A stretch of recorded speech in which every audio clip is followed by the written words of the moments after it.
So to talk about Wu-Tang's legacy, why they've stood the test of time, we're joined by two fans and I would say experts in this area. Bill LeBlanc, a.k.a. Relic, award-winning hip-hop artist from Edmonton, local radio host, and Judah Robinson, a.k.a. Straight Getta, also a rapper who's worked with members of the Wu-Tang Clan. Good morning to you both. Good morning. Good morning. Thanks for coming in today, fellas. Appreciate it.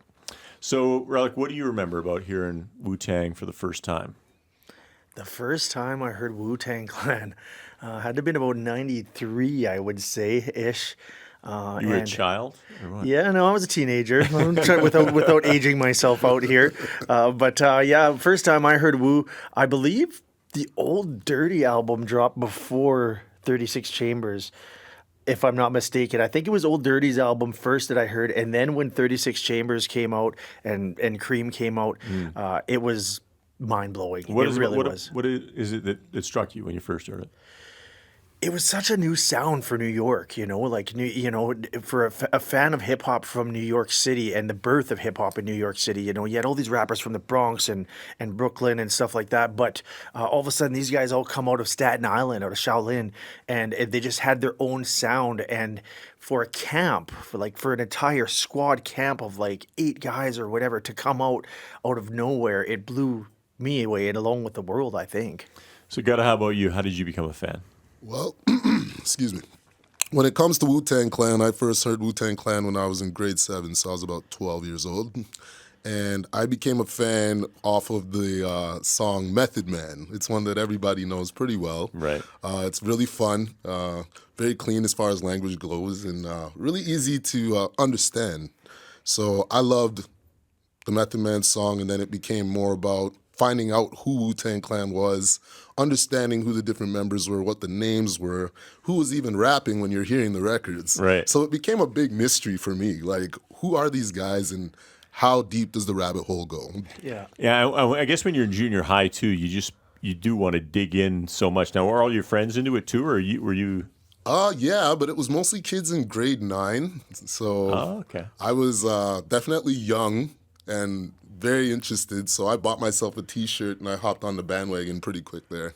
Now, as I said, 9 members, right, to start. It's pretty rare for such a big group, especially in rap. Yeah. Can you remind us who the members are? Can you reel them off? Off the top of my head, you can jump in, Gutta, if you need late help. Old Dirty Bastard, Ghostface Killah, Method Man, Raekwon the Chef, RZA, Jizza. Capadonna came a little bit later, I think. Inspector Deck, Master Killer. There you go. You God, and who are we missing? There's a couple little spin-offs. Shaheem the Rugged Child, but he was one of their younger kind of branches that came out, but there was so many of them. I'm amazed when a group like that can keep it all together and sort of did that many, because they had that many people in it, did that affect the sound? Did that in a positive way, or is it hard to push and pull? I think that the thing that people get twisted about Wu-Tang Clan, and also Ghostface and Method Man, I should say, we totally missed them. But some guys just really took off as far as the audience was concerned. People liked their sound, they liked their cadence, they liked what they were bringing to these records, and they wanted to hear more of them individually. Right. So they were working on individual careers as well as being a supergroup. RZA is the architect behind the supergroup. He definitely gave them all their names. He did a lot of the production on the first 2 albums that they're known for. That would be Enter the Wu-Tang, 36 Chambers, and Wu-Tang Forever. And after that, he did the majority of the production on the breakout solo albums like Old Dirty Bastards that you mentioned. Yeah, Cuban Links too, I think. Cuban Links, Yeah. As well as Ghostface first album. A plethora of skills that he brings to the table. And I think another thing that was so different is that they were a group and a collective of MCs, but they were all on different labels.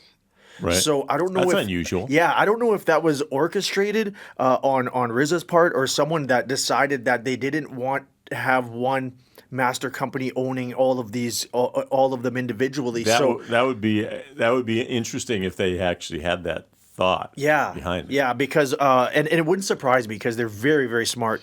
And one was on Elektra, Meth was on Def Jam, one was on Arista, and this was back, of course, when there was a lot of labels and not just 5 labels. Now, you know some of the members of Wu-Tang Clan. How did that come about? Well, we've got some really good promoters in town here. They're definitely seasoned when it comes to hip-hop, and I was just lucky to be involved when they were booking them for shows individually. So I opened for Redman and Method Man 2 times on 2 separate occasions, and I got to meet both of those gentlemen and just talk to them about... Give us the dirt. The dirt. Basically... What were they like? Well, it was funny. The first time I met Method Man, he was backstage. He had finished his set.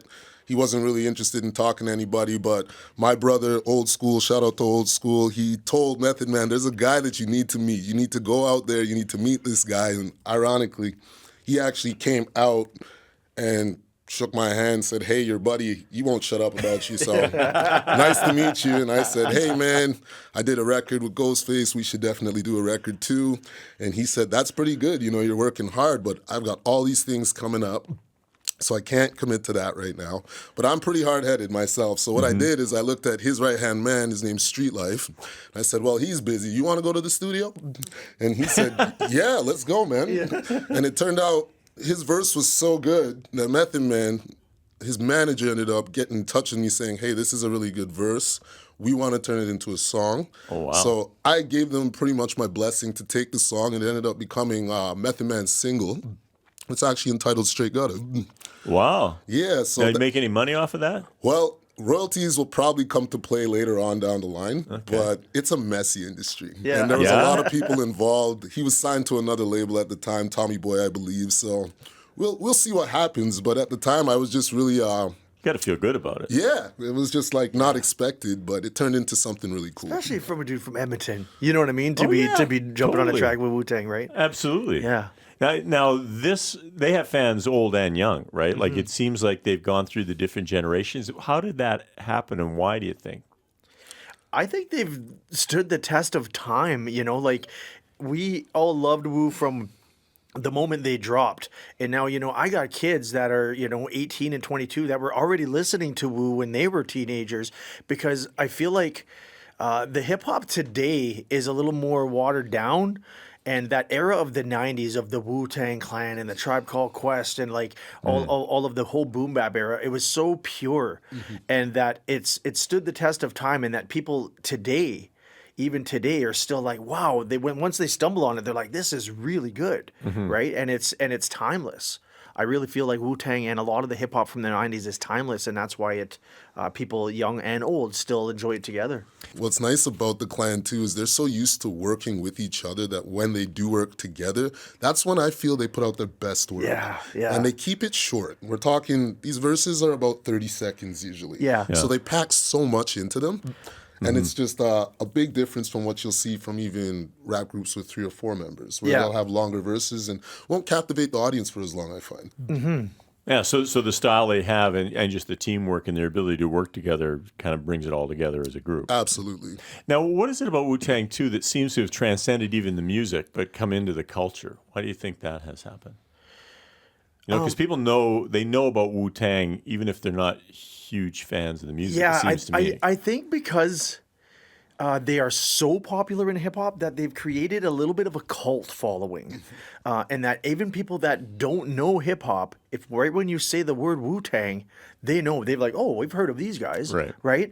And I think it's because they have left such a long-lasting imprint on music, on pop culture and on hip-hop culture especially, right? That where you see Wu-Tang everywhere, you know what I mean? Like you see it on everybody. You'll see random people wearing Wu-Tang gear, right?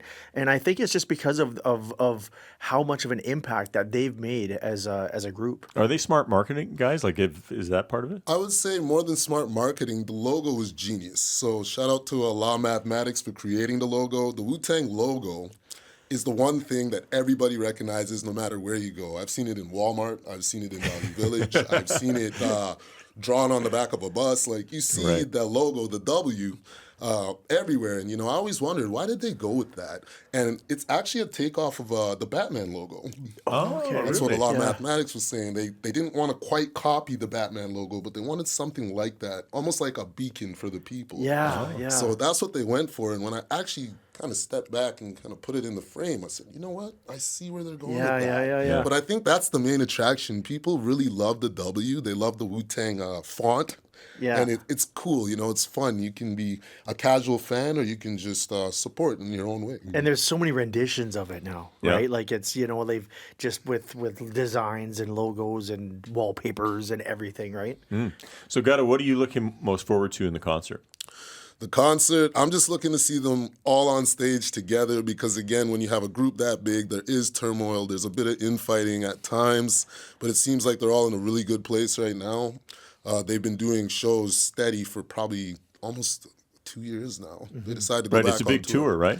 Yeah, and I was surprised because even the last time they came to Edmonton, I was saying to myself, they're getting older. Yeah. I'm not sure if these boys are going to tour anymore. And then they announced the tour, and I was just crossing my fingers like, please come to Edmonton. Edmonton. Yeah. Now, Relic, you didn't have a ticket, but now Gutta has sort of Shout out set you to up. Gutta. So, what are you looking forward to? I'll be honest, I'm looking forward to just, again, seeing all of them on one stage. Really looking forward to seeing Raekwon live if I had to pick one out of there. But for the culture, De La Soul, Nas, like all of these guys to be in Edmonton, in little old Edmonton. So I'm just looking forward to it in a big way. Well, we appreciate you both coming in to talk about this because obviously you got a lot of expertise in this area, and we appreciate that. So, thanks for coming in this morning.